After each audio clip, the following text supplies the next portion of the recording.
ખેડા જિલ્લાના મહેમદાબાદ તાલુકાના મોડજ ગામથી એક પરિવાર ગિરનારની યાત્રાએ આવ્યો હતો। વહેલી સવારે જ્યારે પરિવાર ગિરનારના પગથિયા ચડી રહ્યો હતો ત્યારે ભયાનક ઘટના બની હતી। બાળકના કુટુંબી કાકા અનિલકુમાર સિંહ ચૌહાણના જણાવ્યા અનુસાર પરિવાર ગિરનારના મુખ્ય ગેટથી અંદર આશરે 50 જેટલા પગથિયા ઉપર જ પહોંચ્યો હતો। આ દરમિયાન અંધારામાંથી અચાનક એક સિંહે આવીને પાછળથી 12 વર્ષના ભત્રીજા મયુર સિંહ પર તરાપ મારી હતી। સિંહ બાળકને મારા હાથમાંથી જ ખેંચીને ગણતરીની સેકન્ડોમાં જંગલ તરફ ભાગી ગયો હતો।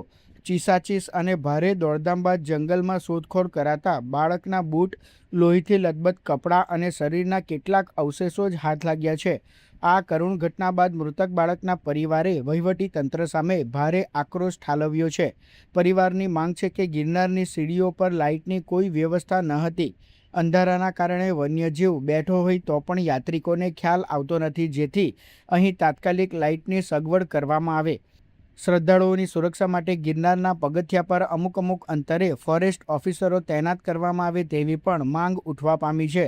બનાવની ગંભીરતાને જોતા વન વિભાગ અને પોલીસ તંત્ર દ્વારા તાત્કાલિક પગલાં લેવામાં આવ્યા છે। ગિરનારની મુખ્ય સીડી પર સામાન્ય અવરજવર તદ્દન બંધ કરી દેવામાં આવી છે। શ્રદ્ધાળુઓને હવે જટાશંકર નજીકની જૂની સીડી તરફથી આવવા જવા માટે સૂચના આપવામાં આવી છે। વન વિભાગની અલગ ટીમો બનાવીને જંગલ વિસ્તારમાં સિંહની શોધખોળ શરૂ કરાઈ છે।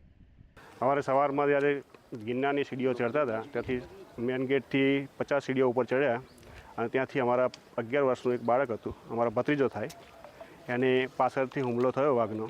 વાઘ સિંહ કોઈ ખ્યાલ નહીં આવ્યો કારણ કે લાઇટની સગવડ સહ નહીં અહીંયા એ લઈ ગયા અને અત્યાર લગીને ફોરેસ્ટ વિભાગ એમની તપાસ કરે છે, ચાલુ છે। પણ મારી માંગ એટલી જ છે કે ભાઈ ગિરનારની સીડીઓ પર લાઇટની સગવડ પહેલી કરો, કારણ કે લાઇટની સગવડ નથી એના કારણે અંધારા અમને ખ્યાલ આવ્યો નહીં અને અમે તપાસ કરી શક્યા નહીં કે પાછળ પીછો કરી શક્યા નહીં। અચ્છા, અને બીજા કોઈ ફોરેસ્ટ કર્મીની સુવિધા હતી કે ફોરેસ્ટ કર્મી કોઈ હતા કરી? ના, કોઈ હાજર હતું નહીં ત્યારે। તો સૌથી પહેલા તમે કોને જાણ કરી?